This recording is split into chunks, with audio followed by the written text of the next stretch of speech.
All right, here we go. Awesome. Great. Cool. So we're back again. So we're continuing our discussion of Evicted, Poverty and Profit in the American City. We're continuing with chapters 13 through 18 today. So yeah, I'm just trying to think. It's only been a week, but like it feels like a lot's happened in the past week. So Yeah. it's just hard to keep track of everything. But yeah, I mean, like where we left off. In terms of like what was happening in the book. Um, Basically, like where we left off, Crystal and Arlene were continuing living together. And they were both kind of like they was kind of like they have a obviously like a very tempestuous relationship. Like they're fighting Mhm. a lot, but then it's also like they make amends and it's a whole thing. And like yeah, we were kind of like at the point where Arlene was like basically on the she was evicted already, but like she's basically on the cusp being like forced out because like her and Crystal been fighting so much. That's kind of where we left off. Mhm. Um, yeah. So yeah, I mean, I know like we have a few chapters to cover, but like, do you have any thoughts or like, did you have any like kind of things you want to bring up or like reflections on Uh, the chapters for today? Or I don't believe so. okay, I don't believe so. So you can start your discussion questions. yeah. So okay, so a few things. I think like one of the themes that came up in this next section of the book. I mean, it's something that's come up before with Chris and Arlene specifically, but something else I think that came up. It seems like a few more times these chapters is kind of like I don't want to say altruism, but kind of like how like impoverished people to some extent like it seems like even in the face of like even in the face of scarcity and poverty, like there seem to be some instances like where they try to be selfless or altruistic, but like there are limits to that. The example that comes to mind immediately is like in chapter 13, for example. Lorraine, who is a person I don't know if we've talked about so much before, but she's one of the trailer park residents. She basically like moves in to her brother's trailer while he's in the hospital because she was evicted.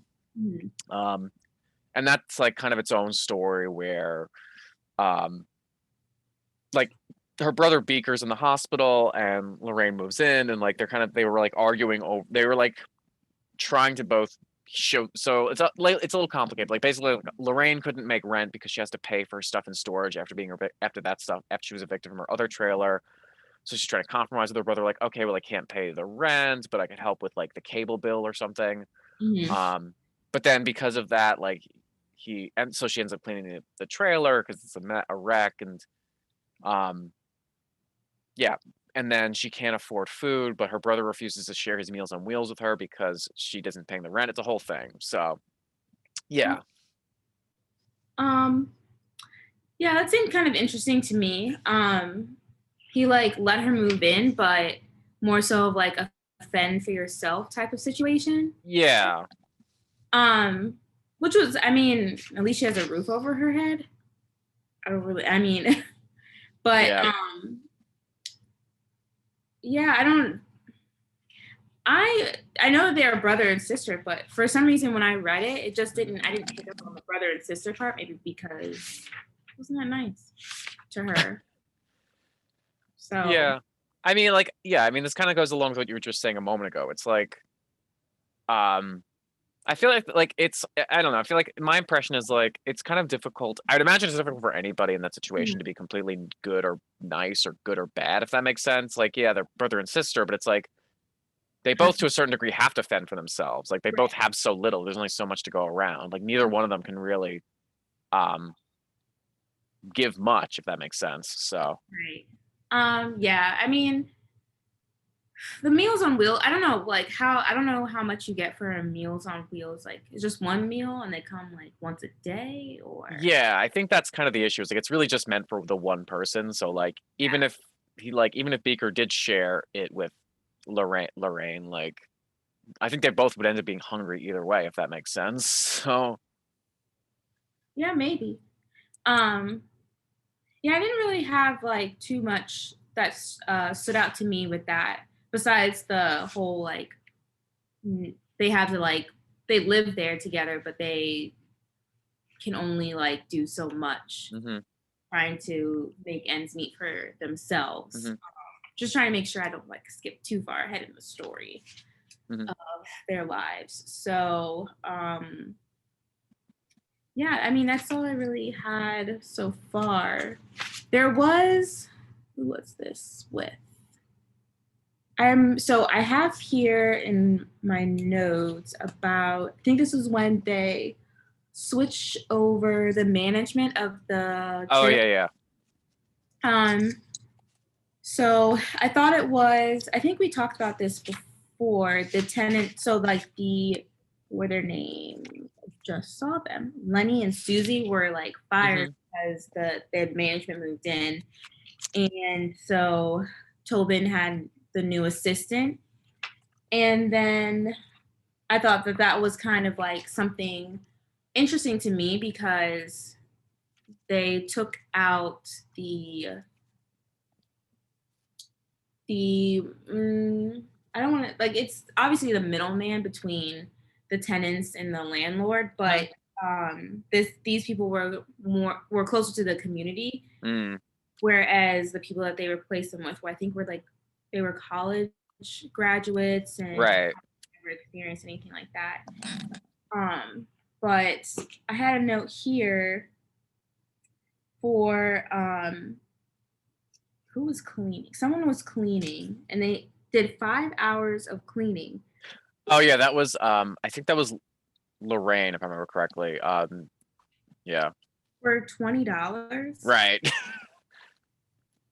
And that was like and that was Tobin who paid the guy $20, I Mhm. think. Is that legal? Like Yeah, I know. Like I don't I mean like it's clearly not minimum wage. Like yeah, no, I mean like I'm not sure what the legality of that specific like arrangement was, but yeah, you're right. It's very exploitative. so I just like so chapter 13 for me was like a very like take advantage type of situation in like many Mm. different ways and avenues for Mhm. not only Tobin, but on one side Lorraine, but on the other side, Beaker. That's his Mhm. name? Yeah, I I think that's his nickname or whatever. So because I think of the Muppet Beaker. yeah, I think that I assume that's why they like gave him that nickname because that's what he looked like. But I don't remember being specified why his nickname was Beaker, but Well, yeah, I don't remember that either, but I was just like, oh, okay. um. Oh, so also I do have a note here that says the top at the end of chapter 13 we were talking about how the top 1% is kind of making money off of the bottom 10% Mhm. because of Tobin's yearly income with all of those trailers in his Mhm. park. He makes like, I think they said, yeah, $900,000 a year Mhm. compared to his tenants who are struggling to pay $500 a month for rent alone. Right. So I thought that was like that stood out to me a lot Mhm. because Tobin isn't a decent person Mhm. from at least from this point of view that they've given us. And as I understand that he's running a business and things like that, but I mean, even after they said, even after all the things he has to fix and the taxes he pays and blah blah blah, he still makes $447,000, Mhm.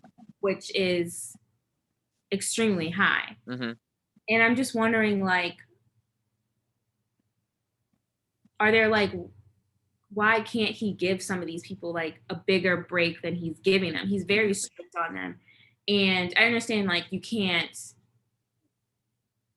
make money by being like, oh, like it's okay, pay me in like 3 months down the road and things Mhm. like that. I mean, the person has bills to pay. But in this situation, he seems to have way more than he really knows what to do with. I mean, Mm. I don't know. We don't know where he lives. We don't know what he does outside of this, like vacation wise and things like that. But I'm just wondering, like, could he give them just a little bit more of like leeway or have like more written contract thingies? Because $447,000 compared to someone who's making like $15,000 a year, like Mhm. he has no idea because I didn't think he was gonna make that much. So I'm Yeah, I just know, right? I, Like, so I was just wondering like what you thought of that particular situation. yeah, I mean that's a really good point. So I mean, like, I think that like I agree with you in the sense of like, he could do something. He could like run his business differently. But I think at the end of the day, it boils down to from his perspective, like it's a matter of profit, right? Like he could Mhm. do these, like we could do like less, um, I don't want to say he could do less underhanded like things. He could be more like, Like paying someone pot, $20 for $5 for right? Like I think like I think the issue is more that like he could do those things, but the fact is he's not incentivized to because there's literally there's no incentive for him monetarily or otherwise to do Mhm. this. And I mean like obviously you're right. He's running a business. Like the goal is to make as much profit Right. as you can, which is fair. I mean obviously that's how any business runs. Um, but the fact is like I think the issue is more that the system of housing is built such that it allows for these exploitative practices because the protections that are in place for people um who are in poverty are just sporadic and or non-existent. Like, and this is jumping ahead a little bit, but um because it sounds like there are some protections in place for like public housing and whatnot, but they're structured such that they're like for specific populations, like for example people with disabilities um or like for mothers of young children or like people in specific age brackets and things like that. So um yeah. And I think it's and like circling back, or rather like going back to like an earlier chapter. I don't remember where specifically this is mentioned, but it was I think when they first introduced Tobin, they were talking about um how he kind of inherited this property from I think his dad, if I remember correctly, because I think his dad was a landlord before him. Oh, Um, I forget. I think this was like the chapter in which it was introduced, but in any event, like yeah. So um, the reason that sticks out in my mind is because it kind of is like it's sort of related to the cycle of I wouldn't say it's sort of related to the cycle of intergenerational wealth and poverty that has come up a mm, lot in this book. Um, for example, with the Hinkinsons, like they're a multi-generation family that just seems that's like kind of stuck in this cycle of poverty. And the same thing with Arlene and her kids. Like, mhm. she was the child of a young mother who was in the SSI system, and she's in the same system, and like it's just like and Tobin is kind of like the almost the opposite of that. He's like he was born into a certain degree of wealth, and like his wealth is sort of being perpetuated. So Right. Yeah, yeah, it was just like something that I it was like at the end of the chapter and it was just like, oh, interesting. Hmm. yeah, that's one thing I'd actually really liked. That's one thing I think is not necessarily a failing of the book, but something I'd be really interested to see this perspective of, like, because we get Sharina's perspective. Mhm. But we don't really ever get Tobin's perspective exactly. Like, he's kind of a figure that's like in the background, like he's mentioned, but like we've got very little actual time with him as a person. So I'd be really curious to see like his perspective is in all this. Yeah, I sometimes feel like maybe they didn't tell his perspective Yeah. because the difference between him and Sharina kind of like built up her business. So Mm-hmm. there's kind of like that background of like why she does the things she does. Right. But for Tobin, he inherited that Mm-hmm. this situation. So he doesn't really have who like he may not have even like been to the park until he was Mm-hmm. 18 19 years old and his dad was like, oh, you're going to be inheriting this, so now you have to come and like learn how to do this, or if he went to college and things like that. So like I think that his perspective, not that his perspective isn't important because he Mm-hmm. is a person, it's just I think that based off of the theme of this particular book and narrative, I think that his situation would have been sort of like almost not, I don't want to say an eyesore, but like so like outliery to Mm. the stories that are being told in this book. Hmm. Does that make sense? I think so. Yeah. So yeah, it sounds like what you're saying is that because he's not living in the neighborhoods and like he's not like part of the community per se, like his perspective like would be kind of out there, like you were saying, like it wouldn't really Right. Like relate. he Okay. comes from a rich family. Sharina didn't come from that. So, Mm-hmm. like, I think I don't know, like, what, how she grew up necessarily, but it didn't say like she inherited all these buildings. Like, Mm-hmm. it always says like, oh, she did this in 2 years and she was really proud of herself and Mm-hmm. things like that. So she's built her own business. So it kind of shows the struggles she's going through building her business and Mm-hmm. things like that. But Tobin has just like gotten it and ran. Like, it wasn't, he didn't build it from the ground up. Mm-hmm. So I don't think there's that underlying like, for lack of a better term, like struggle Mm-hmm. that everyone else has. And I think the author is trying to highlight that the struggle that some of these people are going through, no matter like where you are at. Mm-hmm. But Tobin, I mean, I'm not saying he's never struggled, but I think his struggle would have been a little different. Yeah, and I mean, like we as readers have no way of knowing because again, his perspective is just not there. So So that's kind of like my thought on that. Like, his perspective was just kind of left out because he is just kind of like that in a different world than everyone. right. Yeah, I think that's a fair. I think that's a fair judgment. I mean, for all we know, he may have been given the option just decline to be interviewed. That could I also mean, have been a possibility. We just don't know. So very much a possibility because I mean, yeah. So yeah, that's kind of like my chapter. What is this? Oh no, that was something else. So that, yeah. but I mean, it's also interesting because like, and this is the thing that's come up before in the book. Is it's interesting how the the people in the book, like the tenants, like they never seem to blame Tobin or Sharina for the issues that are happening, if that makes sense. Yeah, Like yeah, I've never seen that before. Like, they don't blame them. They just kind of like, oh, okay, and yeah, like I wonder what that like. I'm curious, like what, like I don't know, like maybe I don't know how to, I don't know how to I don't know how to articulate this, but like an example that comes to mind is well, there's a few examples that come to mind. Like first of all, like the example you just gave with like Tobin paying somebody like $20 to clean out the trailer for like 5 hours, something like that. Like I don't recall in the book like the person who was paid like ever like expressing like anger or like they were injustice grateful around that. for the Yeah, like $20 because they didn't have anything else. right, exactly. Like so I mean like yeah, obviously like $20 when you have nothing is better than nothing, but still that's 5 hours of your life that's gone forever. Right. Um, and also, like, I don't recall at any point in the book, like with the trailer, if we're like continuing with the trailer park, like none of the characters, none of the people in the book, um, seem to express like any kind of disgust or like outrage over what's happening to them at the hands of Tobin or Susie or what was the other guy's name? I'm blanking. Mm. Um, Just- mm. Harry, is it the other guy who works for Tobin at the trailer park? Lenny, thank you. Yeah, like I'm curious, and like you were saying before, how like the disparity between like how much Tobin makes and like how much the the people like how much he makes from the trailer park and like how much his like tenants make just on a yearly basis. Like I just find that odd. Like why is it none of them seem to? They all seem to be like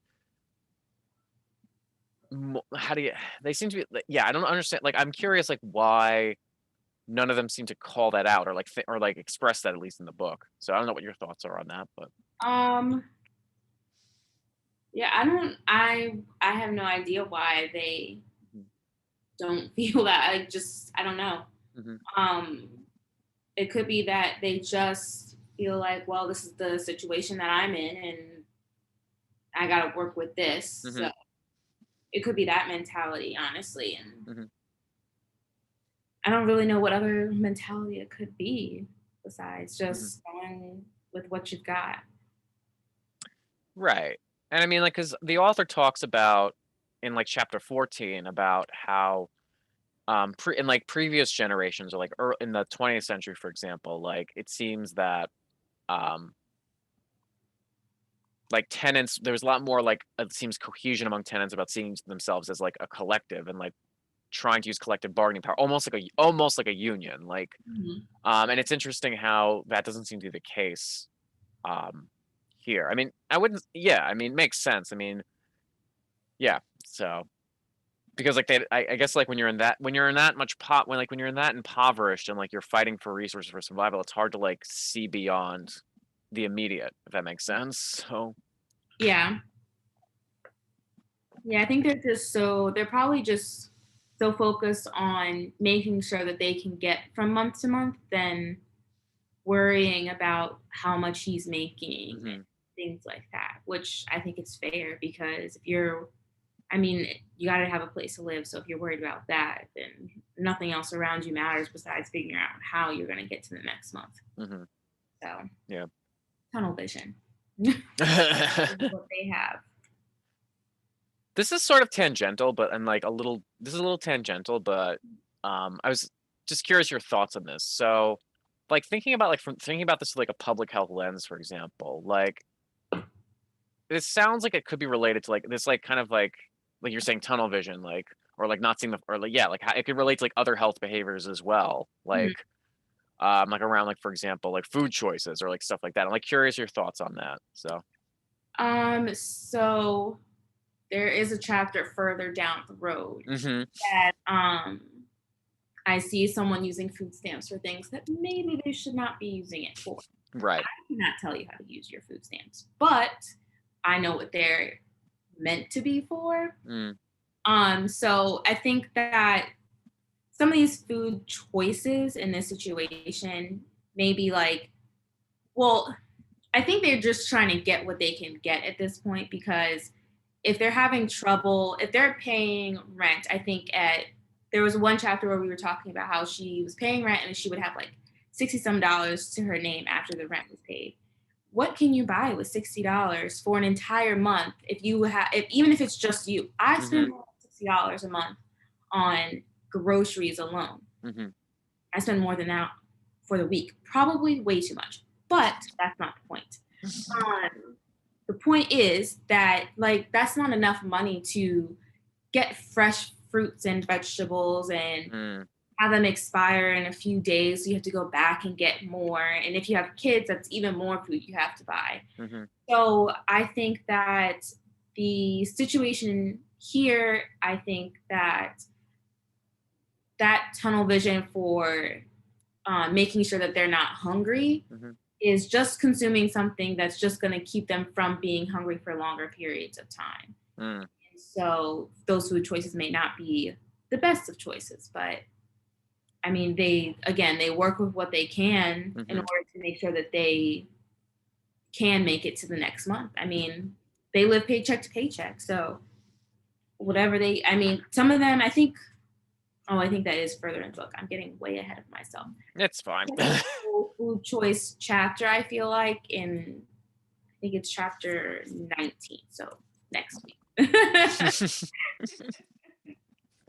Yeah. Well, I was thinking because like I was just thinking about like your own research and like your dissertation on like food insecurity and whatnot. And Mhm. I was curious like how that like relates to like what we're talking about here in this book. So. Yeah, so what I have found in my research was that those who are in low income areas have a harder time even finding healthier food Mm, choices or getting to places that have healthier food choices. So, I mean, even if they did have enough money, it would be harder to get those food choices, like get those healthier food things. So, mm-hmm.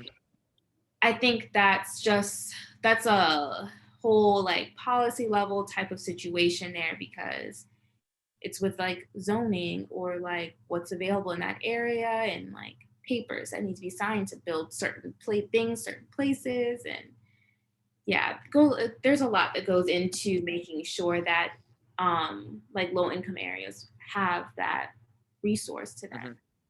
So usually they live in like food swamps or food deserts. So swamps being like a lot of fast food around them. Huh. Deserts being like no route, like a lot far distance of Huh.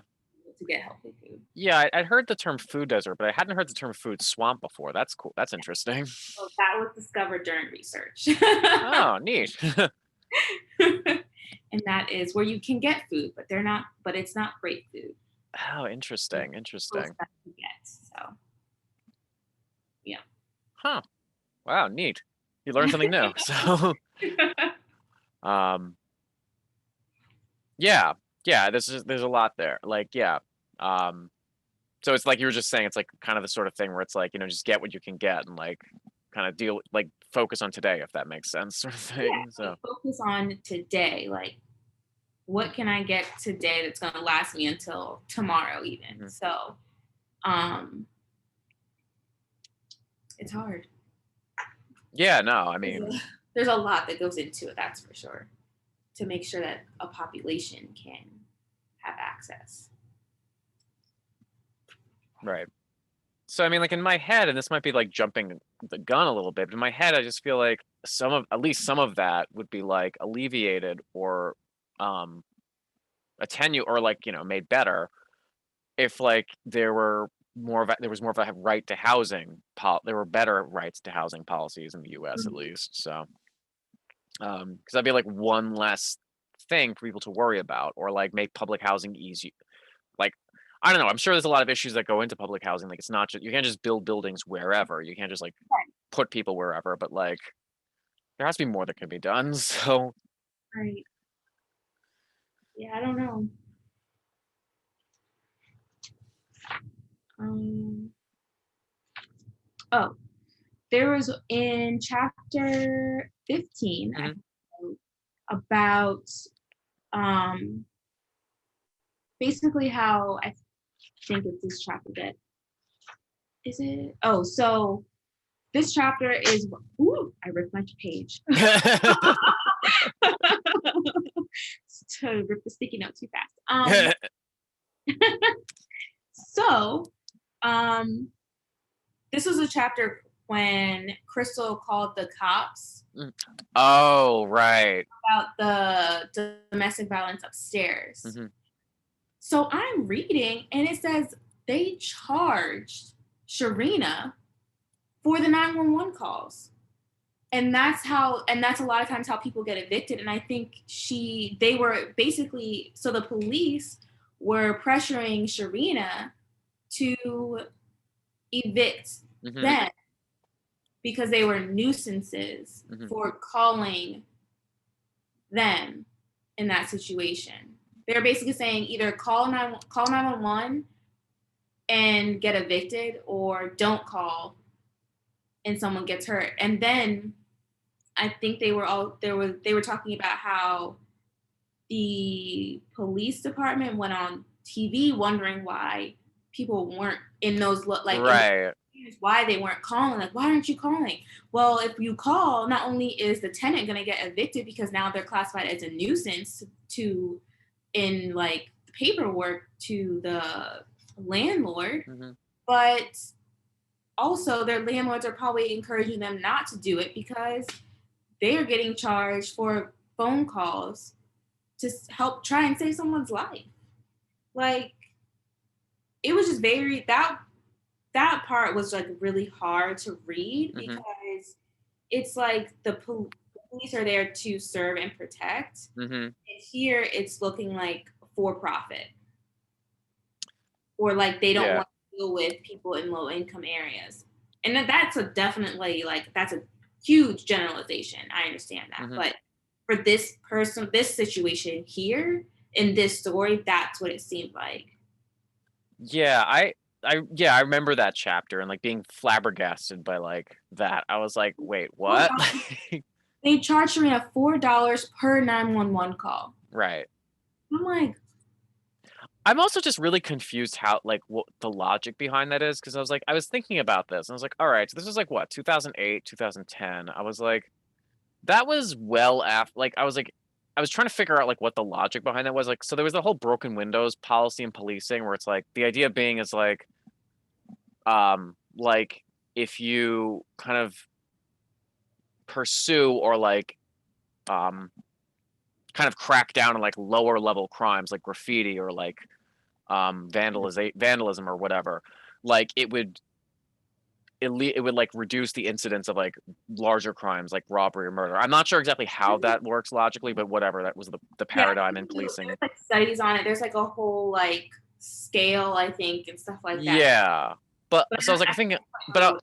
yeah, I mean, that was a thing that was like really like championed a lot in like the 90s and I think early 2000s. Like, okay, so I think this has happened late enough in American history where this probably was less of a thing. So I was like, so is this like sort of like, I was like trying to figure out like what the logic behind them was. I was like, wait, so is this kind of a rebuttal of broken windows policing or like, because like my thought is like maybe like their idea is like, okay, we don't want to, I don't know. I have no idea. I'm just like, yeah, it was very strange. So, I mean, they gave Shana an itemized list of what she was being, yeah.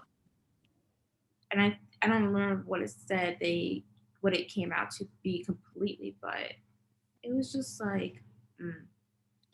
So I don't like I don't know. I just don't understand like how did they come to this decision is what I'm getting at. Yeah. Like where did How do you, first of all, how do you charge for a 911 call? If I'm calling you about, like, clearly it was a domestic violence problem, you had to come in, and I think they like arrested the man for Mhm, like hitting the woman, and but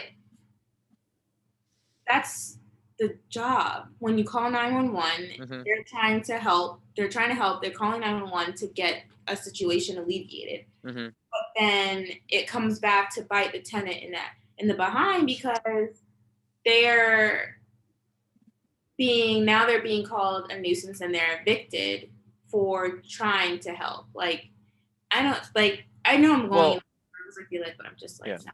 Well, I think it's more like I think it's unintentionally impacting the victim. I think I my interpretation or my impression is that it was more designed to like sort of put pressure on the landlords to, for lack of a better term, like police their tenants and be like and try to like reduce the incidence of like I think the logic behind it is like if they pressure the landlords to like when these things happen, like to try to get them to intervene to like only accept tenants who like wouldn't engage in like, or something. I'm not real. I think that's what they were going for, but I think the unintended consequence is because the way eviction laws work is that the landlord could just turn around and be like, this person's a nuisance, so I'll just evict them because I can. So, Well, no, the police labeled the call as a nuisance call. oh, So it falls under a nuisance call. I can't remember. I should have wrote better notes for that particular part, but they have like a whole section where it talks about like what's considered a nuisance. hmm And they had a statistic in here. Oh, here it is. So they said in white neighborhoods, only 1 in 41 properties that could have received a nuisance citation mm, actually did receive one. And then in black neighborhoods, 1 in 16 properties received a citation. And then it's also said women reporting domestic violence were far more likely to land her landlord as a nuisance citation if she lived in the inner city. mm. So I just think that this is something, I don't know the law now, obviously, but I think that that's something that needs to be addressed, because that's putting people's safety Mm. in harm's way. Because if you're not calling 911 to get the appropriate help because you're scared someone's going to label you as a nuisance and get evicted, then crime in that area is going to go up. Right. So, because they know like no one's going to call 911 because Yeah. they're going to get in trouble for calling 911, basically. Wow, that's terrifying. Like, Like, I'm like, that's that's not how this is supposed to work. I mean, the whole point of having like public servants and things like that is to create a better community, to make things better. And like here in this one chapter, it just kind of was like, no, we're not gonna do that. So yeah. yeah, that was just like so surprising to me. I feel like, police and police policies are a whole other book discussion we could get into, but Yeah. maybe that's something we can like just maybe that's something we can well we can table that for now, but like we can maybe bring it maybe discuss it with the This is Public Health folks. Like maybe that's the next book they could read or something related to that. But Yeah, that chapter just like threw off everything in that situation. I was like, oh, okay, jeez. I didn't know if you had anything else though that you wanted to talk about. For this chapter or just in general? Just in general. Yeah, I had just looking at my notes here. I think we covered a lot of sort of the bigger. Sorry, my phone's blowing up right now. I'm just sorry. I lost my train of thought. What was I saying? Yeah, I mean just the other thing I remember from this section was like, um, the fire that occurred at one of Sharina's properties. I think in chapter 16. Yeah. Yes. Yeah, I just thought like when I was reading that chapter, I remember thinking like it was just so weird. I was like, I know this is a real story or not. I know these are real events. This is a recounting of actual events, but I was like, if this had been a fictional work, I would have thought this was like just too on the nose. I'm like, okay, like you've got this like mirror image of like Sharina and Quentin going to the casino. Simultaneously, Lamar and his friends were playing like spades in their apartment. I'm like, that's just too like the coincidence is just too weird. Like, and then like Sharina being interrupted in her gambling by one of her buildings being engulfed in flames. Like that's just like again, it's the sort of thing where it's like truth is stranger than fiction. Like if this had been like a novel or movie, it'd be like, really, guys, like it's too on the nose. Like, Everyone's yeah. right now at this moment. But I mean, yeah, it felt so like it just felt so weird because I feel like to me it just completely kind of like symbolized or like meta was a not even a metaphor, just this like a very blunt symbol of like Sharina's character as a person. Like, she's like she's going to like she loves money and like her love of gambling kind of exemplifies that. And then like when this really tragic thing occurs where like her building's burned down and someone dies because of it, like her questions are like, do I have to pay the rent back to the tenant of this building? I was like, that's your first question. Like, The thoughts you have, are you lying yeah. anything that's happened? And then like also being like, oh, did I employ, and like also her like struggling to remember, like, did I install fire alarms in the building? I can't remember. Like, that's kind of a big deal. Right. I'm like, if you can't remember, you more than likely didn't do it because I'm pretty sure you have to have like a record of it or something. Right. But on top of that, I think the firefighter or whoever she was talking to about it, I can't Yeah. exactly remember. Oh, the fire inspector. I think. Right. Yeah. He told her like, oh, don't worry about it. Like, even if it wasn't working, like it's not your fault. Like you're not. I was like, what? And I'm pretty sure that's what he said. At least that's what came off. That's what came off to me. Yeah. So if that's not what he meant, then someone correct me. But yeah, because it says like she wasn't. It says here like on page 202, like she wasn't liable for anything that happened. It's like how is she not liable? Like if it, like were the fire alarms not working? yeah, I mean, like I don't recall if that was addressed ever in the book after that point, but it's implied at least from this part that like it's unclear if the smoke detectors are actually working or not because no one reported hearing it. And like, Right, yeah, because everyone was like, oh, like the two children that were up there, they were like, oh, we didn't hear the fire alarm. right, So, I mean, I mean, if they were the only people up there, then I would take that as like maybe the fire alarm wasn't working. yeah. But because they were kids, I'm sure they were like, well, if they're not sure, then we can't assume that they weren't working or not. And but also like yes, that apartment didn't have people in it, but like the apartment immediately below it had a lot of people in it. You'd just think at Right. least one of them would have heard something if they were going off. Right. So yeah, it just seemed that situation seemed very fishy to me. Mhm. I wouldn't say it was like a cover up, but it just seemed like they were putting more of the blame on the tenants than they were on maybe the building not being up to fire code. Like, Right. and at the end of the day, the fire inspector should have been going through these rental properties. Isn't that what he does? Like he makes sure that there are fire alarms that are working in businesses and things like that, correct? I would assume so because I know that, like in one of the other chapters they talk about like there's a similar like not he's not a health inspector but he's some kind of like inspector like at the trailer park who like monitors that kind of thing. I have to assume there's something analogous to that at like Right. like for the apartments in Sharina's, portfolio or whatever. But I don't. Yeah. I'm So. like, more than one person had to know that they weren't working or it hasn't been up to code.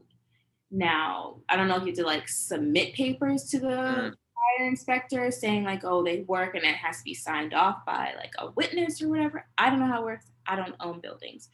But I feel like there's a way to figure out whether they were up to at least up to code, because if they hmm. weren't up to code, then it would be her fault. But I do remember how like they don't want to call her for things that need fixing because Mm, he will try to evict them. And I'm wondering, right. what if they knew it wasn't working, but they don't want to be evicted? So they were like, well, we never have a fire anyway, so we're just not going to call her and bother her about it because she's just going to get upset and Hmm. tell us to leave. And I'm like, well, and that's like one of those situations here. Like now someone's dead because you made them feel like they can't get the things that they need to get fixed. So there's a lot. Yeah, that was situation. There was a lot of like little issues Yeah. even building up to that point that caused this situation, I feel like, to happen or influence this whole situation. Yeah. No. Exactly right. Like this is a building that's chronically been like in need of repair and like not been addressed, and like it's been like it's been like a point of contention between Sharina and the tenants. And basically her bargaining chip for being like you just said, like basically that's her bargaining chip is like, well, you could complain, but I can, or I'll just evict you. So whatever she can do to like not cut into her her bottom line. So hey. Yeah. Yeah, that was crazy. And I think, and it's just so awful. Like I feel like every chapter in this book it's like, oh, it's just so awful. It's just You say that at least once every time. Which I mean is like, I guess it's my privilege is showing a little bit. The fact I never had to deal with anything like that, and I'm so unaware. I was so unaware of these things before. So I mean, yeah, I never knew that it was that hard just to get something so easily fixed. Like a mm, fire alarm, I'm pretty sure my fire alarm is just a replacement of a battery. So hmm. when mine started going off at like 3 o'clock in the morning, yeah, I was like, oh no, this is not working for me. And I was like, let you know, like it's going off at 3 o'clock. They were like, oh, we're coming, like see what's wrong with it. They replaced the whole thing, Hmm. not just the battery. They were like, it's on the fritz, whatever. We're just gonna replace the whole thing because we don't like it may go off again, like it may be a malfunctioning thing. Hmm. I'm like, it should be that easy for everybody because that's the reason there are smoke detectors is because it's life or death.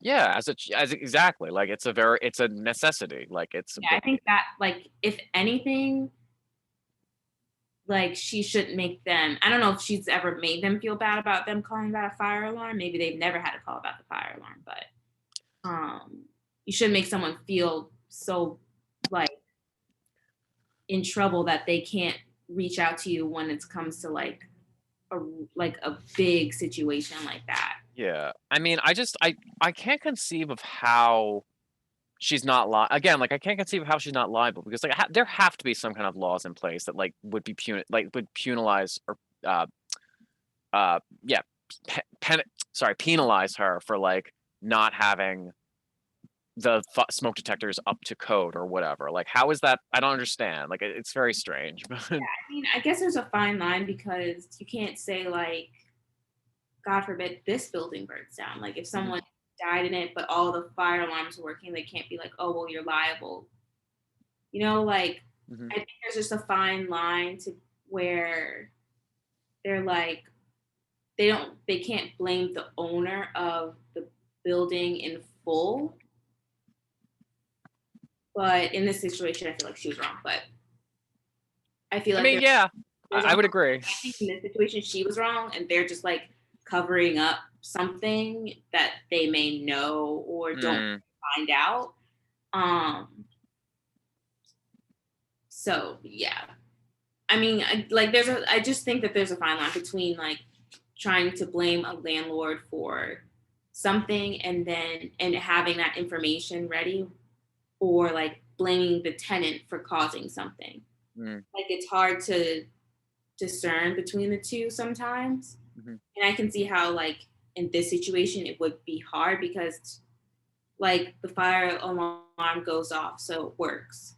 But the tenant caused a fire, but the alarm downstairs didn't work. And, like, so in a very small defense of Sharita in this situation, like, there's a fine, like, you don't want to like assume one person is liable for like every little minute thing mhm, and then charge them with something that really wasn't their fault in the long run because mm, humans make errors.